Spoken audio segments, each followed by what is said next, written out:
Smart Ahmednagar news.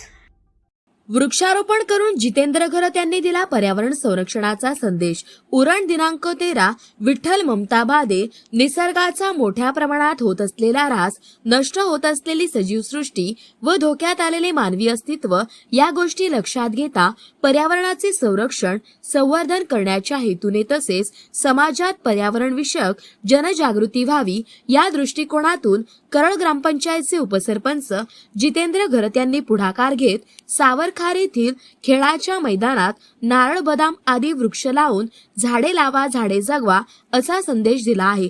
Jitendra घरत हे दरवर्षी विविध उपक्रम राबवून समाजात जनजागृती करत असतात। वृक्षारोपण करून त्यांनी पर्यावरण संरक्षणाचा संदेश सर्वांना दिला आहे।